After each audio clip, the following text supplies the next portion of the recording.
Hi ಸ್ನೇಹಿತರೆ, ಎಲ್ಲರಿಗೂ ನಮಸ್ಕಾರ. 2025 ಜನವರಿ 1ನೇ ತಾರೀಕಿನ ಪ್ರಮುಖ ಪ್ರಚಲಿತ ಘಟನೆಗಳನ್ನು ಈ ವಿಡಿಯೋದಲ್ಲಿ ತಿಳಿದುಕೊಳ್ಳೋಣ. ಸ್ನೇಹಿತರೆ, 2024 ಡಿಸೆಂಬರ್ ತಿಂಗಳಲ್ಲಿ ನಡೆದಿರುವಂತಹ ಪ್ರಚಲಿತ ಘಟನೆಗಳ ಒನ್ ಲೈನರ್ ಕರೆಂಟ್ ಅಫೇರ್ಸ್ ಪ್ರಶ್ನೋತ್ತರಗಳ ವಿಡಿಯೋವನ್ನು ಅಪ್ಲೋಡ್ ಮಾಡಲಾಗಿದೆ. ಅವಶ್ಯಕತೆ ಇರುವವರು ನಮ್ಮ ಚಾನಲ್ಗೆ ಭೇಟಿ ನೀಡುವ ಮೂಲಕ ಆ ವಿಡಿಯೋವನ್ನು ನೋಡಿ ಮಾಹಿತಿಯನ್ನು ಪಡೆದುಕೊಳ್ಳಬಹುದು.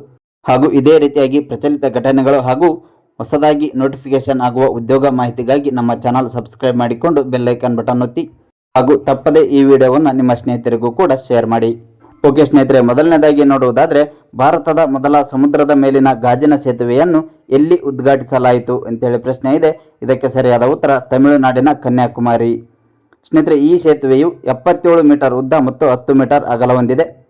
ಹಾಗೆ ಇದು ಭಾರತದ ಮೊದಲ ಸಮುದ್ರದ ಮೇಲಿನ ಗಾಜಿನ ಸೇತುವೆಯಾಗಿದೆ. ಹಾಗೆ ಇದರ ನಿರ್ಮಾಣ ವೆಚ್ಚ 37 ಕೋಟಿ ರೂಪಾಯಿ. ಈ ಒಂದು ಸೇತುವೆಯನ್ನು ತಮಿಳುನಾಡಿನ ಮುಖ್ಯಮಂತ್ರಿಯಾಗಿರುವಂತಹ MK ಸ್ಟಾಲಿನ್ ಅವರು ಉದ್ಘಾಟಿಸಿದ್ದಾರೆ. ಈ ಸೇತುವೆ ಯಾವ ಯಾವ ಸ್ಥಳಗಳ ನಡುವೆ ಸಂಪರ್ಕವನ್ನು ಕಲ್ಪಿಸಲಿದೆ ಅಂತೇಳಿ ನೋಡುವುದಾದರೆ ತಮಿಳುನಾಡಿನ ಕನ್ಯಾಕುಮಾರಿಯಲ್ಲಿರುವಂತಹ ವಿವೇಕಾನಂದ ಸ್ಮಾರಕ ಮತ್ತು ತಿರುವಳ್ಳುವರ್ ಪ್ರತಿಮೆಯ ನಡುವೆ ಸಂಪರ್ಕ ಕಲ್ಪಿಸಲಿದೆ. ಸ್ನೇಹಿತರೆ, ಈ ಒಂದು ವಿಷಯವನ್ನು ಸಾಧ್ಯವಾದರೆ ತಾವು ನೋಟ್ ಮಾಡಿ ಇಟ್ಕೊಳ್ಳಿ. ಸೊ ವೆರಿ ಇಂಪಾರ್ಟೆಂಟ್ ಆಗಿರುವಂತಹ ಕರೆಂಟ್ ಅಫೇರ್ಸ್ ಆಗಿದೆ.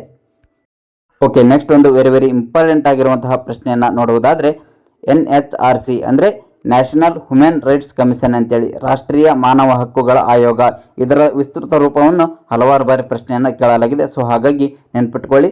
ಈ ಒಂದು ರಾಷ್ಟ್ರೀಯ ಮಾನವ ಹಕ್ಕುಗಳ ಆಯೋಗದ ಅಧ್ಯಕ್ಷರಾಗಿ ಯಾರನ್ನು ನೇಮಕ ಮಾಡಲಾಗಿದೆ ಅಂತೇಳಿ ಪ್ರಶ್ನೆ ಇದೆ.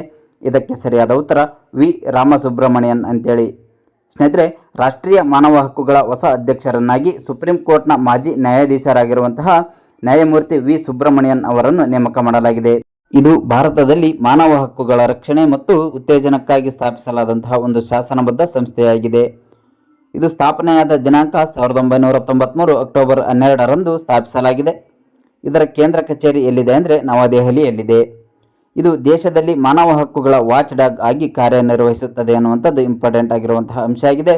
ಸ್ನೇಹಿತರೆ, ಈ ಒಂದು NHRCಯ ವಿಸ್ತೃತ ರೂಪವನ್ನು ಹಲವಾರು ಬಾರಿ ಕೇಳಲಾಗಿದೆ ಹಾಗೂ ಇದರ ಒಂದು ಸ್ಥಾಪನೆಯಾದ ದಿನಾಂಕ ಹಾಗೂ ವರ್ಷವನ್ನು ಸಹ ಕೇಳಲಾಗಿದೆ. ಇದರ ಕೇಂದ್ರ ಕಚೇರಿ ಎಲ್ಲಿದೆ ಅಂತಲೂ ಸಹ ಹಲವಾರು ಬಾರಿ ಪ್ರಶ್ನೆಯನ್ನು ಕೇಳಲಾಗಿದೆ. ಒಟ್ಟಾರೆಯಾಗಿ ಇದು ಸ್ಪರ್ಧಾತ್ಮಕ ಪರೀಕ್ಷೆಯ ದೃಷ್ಟಿಯಿಂದ ವೆರಿ ಇಂಪಾರ್ಟೆಂಟ್ ಆಗಿರುವಂತಹ ಪ್ರಚಲಿತ ಘಟನೆಯಾಗಲಿದೆ. ಓಕೆ, ನೆಕ್ಸ್ಟ್ ಇತ್ತೀಚೆಗೆ ಸುದ್ದಿಯಲ್ಲಿರುವ ವೆಂಬನಾಡ್ ಸರೋವರವು ಯಾವ ರಾಜ್ಯದಲ್ಲಿದೆ? ಸರಿಯಾದ ಉತ್ತರ ಕೇರಳ ರಾಜ್ಯದಲ್ಲಿದೆ. ಸ್ನೇಹಿತರೆ, ಈ ಒಂದು ವೆಂಬನಾಡ್ ಸರೋವರವು ಭಾರತದ 2ನೇ ಅತಿ ದೊಡ್ಡ ಜೌಗು ಪ್ರದೇಶ ಮತ್ತು ರಾಮ್ಸಾರ್ ಪ್ರದೇಶವಾಗಿದೆ. ಸೊ ಈ ಒಂದು ವೆಂಬನಾಡ್ ಸರೋವರವನ್ನು ಪುನರ್ಜೀವನಗೊಳಿಸುವ ನಿಟ್ಟಿನಲ್ಲಿ ಈ ಅಭಿಯಾನವು ಮಹತ್ವದ ಹೆಜ್ಜೆಯಾಗಿದೆ.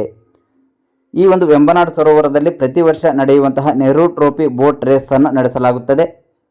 ಈ ಒಂದು ವೆಂಬನಾಡ್ ಸರೋವರವು ಕೇರಳದ ಸಾಂಸ್ಕೃತಿಕ ಮತ್ತು ಆರ್ಥಿಕ ಜೀವನದಲ್ಲಿ ಪ್ರಮುಖ ಪಾತ್ರ ವಹಿಸುತ್ತದೆ ಅನ್ನುವಂಥದ್ದು ಇಂಪಾರ್ಟೆಂಟ್ ಆಗಿದೆ. ಹಾಗೆ ಮೀನ್ಚಿಲ್ ಮತ್ತು ಅಚನ್ಕೋವಿಲ್ ಹಾಗೂ ಪಂಪ ಮತ್ತು ಮಣಿಮಾಲ್ ನದಿಗಳಿಂದ ಪೂಜಿತವಾಗುವ ಈ ವಿಶಾಲ ಸರೋವರವು ಅರಬ್ಬಿ ಸಮುದ್ರವನ್ನು ಸಂಪರ್ಕಿಸುತ್ತದೆ. ಓಕೆ, ನೆಕ್ಸ್ಟ್ ಪ್ರಶ್ನೆ, ದೇಶದ ಮೊದಲ ಕೇಬಲ್ ಸೇತುವೆಯನ್ನು ಯಾವ ರಾಜ್ಯದಲ್ಲಿ ಉದ್ಘಾಟಿಸಲಾಗಿದೆ? ಸರಿಯಾದ ಉತ್ತರ ಜಮ್ಮು ಮತ್ತು ಕಾಶ್ಮೀರ. ಸ್ನೇಹಿತರೆ, ಕಾಶ್ಮೀರ ಕಣಿವೆಯನ್ನು ಭಾರತದ ರೈಲ್ವೆ ಜಾಲಕ್ಕೆ ಸೇರಿಸುವ USBRL ಯೋಜನೆಯ ಭಾಗವಾಗಿ ಜಮ್ಮುವಿನ ಕಗ್ಗಂಟಾದ ಭೂಪ್ರದೇಶದಲ್ಲಿ ದೇಶದ ಮೊದಲ ರೈಲ್ವೆ ಕೇಬಲ್ ಸೇತುವೆಯಾದಂತಹ ಅಂಜಿ ಕೇಬಲ್ ಸೇತುವೆ ನಿರ್ಮಾಣವಾಗಿದೆ. ಸ್ನೇಹಿತರೆ, ಇದರ ಹೆಸರು ಕೂಡ ಇಂಪಾರ್ಟೆಂಟ್ ಆಗಿದೆ, ಹಾಗಾಗಿ ಸರಿಯಾಗಿ ನೆನ್ಪಿಟ್ಕೊಳ್ಳಿ.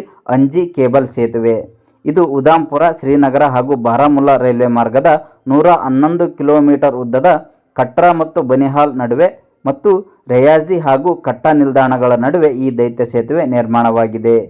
ಹಾಗೆ ಇದು ಸುಮಾರು 458 ಕೋಟಿ ವೆಚ್ಚದಲ್ಲಿ ನಿರ್ಮಾಣಗೊಂಡಂತಹ 725.5 ಮೀಟರ್ ಉದ್ದದ ಈ ಸೇತುವೆಯ ಮೇಲೆ ಡಿಸೆಂಬರ್ 28ರಂದು ಮೊದಲ ಯಶಸ್ವಿಯಾಗಿ ಸಂಚರಿಸಲಿದೆ. ಹಾಗೆ ಶೀಘ್ರದಲ್ಲಿಯೇ ಪ್ರಧಾನಿ ಮೋದಿ ಅವರಿಂದ ಉದ್ಘಾಟನೆಯಾಗುವಂತಹ ರೆಯಾಜಿ ಕಟ್ರಾ ವಿಭಾಗದ ರೈಲು ಸಂಚಾರದೊಂದಿಗೆ ಈ ಅಂಜಿ ಕೇಬಲ್ ಸೇತುವೆಯು ಲೋಕಾರ್ಪಣೆಯಾಗಲಿದೆ. ಮುಂದಿನ ಪ್ರಶ್ನೆ, ಸುದ್ದಿಯಲ್ಲಿರುವ ಕೋಚನಹಳ್ಳಿ ಕೈಗಾರಿಕಾ ಪ್ರದೇಶ ಯಾವ ಜಿಲ್ಲೆಯಲ್ಲಿದೆ? ಸರಿಯಾದ ಉತ್ತರ ಮೈಸೂರು ಜಿಲ್ಲೆಯಲ್ಲಿದೆ. ಸ್ನೇಹಿತರೆ, ಒಂದು ಮೈಸೂರು ಜಿಲ್ಲೆಯ ಕೋಚನಹಳ್ಳಿ ಕೈಗಾರಿಕಾ ಪ್ರದೇಶದಲ್ಲಿ ಶೀಘ್ರದಲ್ಲಿಯೇ ಎಲೆಕ್ಟ್ರಾನಿಕ್ಸ್ ಮತ್ತು ಸೆಮಿಕಂಡಕ್ಟರ್ ಉತ್ಪಾದನೆಯ ಕಂಪನಿ ಆರಂಭವಾಗಲಿದೆ. ಸೊ ಆ ಒಂದು ಕಾರಣದಿಂದಾಗಿ ಈ ಒಂದು ಕೋಚನಹಳ್ಳಿ ಕೈಗಾರಿಕಾ ಪ್ರದೇಶ ಸುದ್ದಿಯಲ್ಲಿದೆ.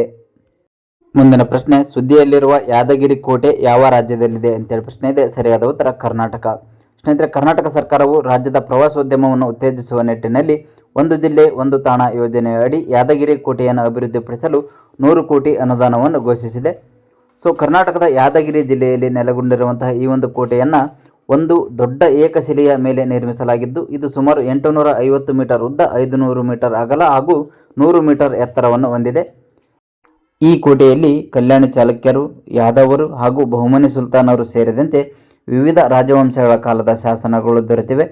ಇದರ ಜೊತೆಗೆ ಇನ್ನು ಒಟ್ಟು ರಾಜ್ಯದ 31 ಸ್ಥಳಗಳನ್ನು ಈ ಒಂದು ಯೋಜನೆ ಅಡಿಯಲ್ಲಿ ಅಭಿವೃದ್ಧಿಪಡಿಸಲಾಗುತ್ತಿದೆ.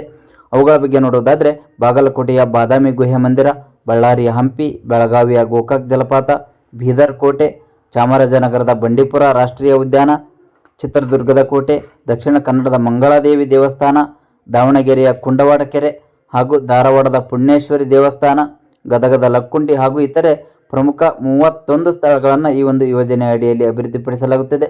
ಈ ಒಂದು ಸ್ಥಳಗಳ ಬಗ್ಗೆ ಹೆಚ್ಚಿನ ಮಾಹಿತಿಯ ಅವಶ್ಯಕತೆ ಇದ್ದರೆ ಗೂಗಲ್ನಲ್ಲಿ ಸರ್ಚ್ ಮಾಡಿ ತಿಳಿದುಕೊಳ್ಳಿ. ಸ್ನೇಹಿತರೆ, ತಮಗೆ ಯಾವುದೇ ಒಂದು ವಿಷಯದ ಬಗ್ಗೆ ಡೌಟ್ ಇದ್ದರೆ ತಾವು ಗೂಗಲ್ನಲ್ಲಿ ಸರ್ಚ್ ಮಾಡಿ ತಿಳ್ಕೊಳ್ಳೋದ್ರಿಂದ ಅದು ತಮಗೆ ಜಾಸ್ತಿ ದಿವಸ ನೆನಪಿನಲ್ಲಿ ಉಳಿಯುತ್ತದೆ. ಓಕೆ, ರಾಷ್ಟ್ರೀಯ ಮಾನವ ಹಕ್ಕುಗಳ ಆಯೋಗದ ಅಧ್ಯಕ್ಷರನ್ನಾಗಿ ಯಾರನ್ನು ನೇಮಕ ಮಾಡಲಾಗಿದೆ ಅಂತೇಳಿ ಪ್ರಶ್ನೆ ಇದೆ. ಇದಕ್ಕೆ ಉತ್ತರವನ್ನು ತಾವು ಕಮೆಂಟ್ ಮೂಲಕ ತಿಳಿಸಿ. ಹಾಗೆ ನಾನು ನೀಡಿದ ಮಾಹಿತಿ ತಮಗೆ ಇಷ್ಟವಾಗಿದೆ ಅಂತೇಳಿ ಭಾವಿಸುತ್ತೇನೆ.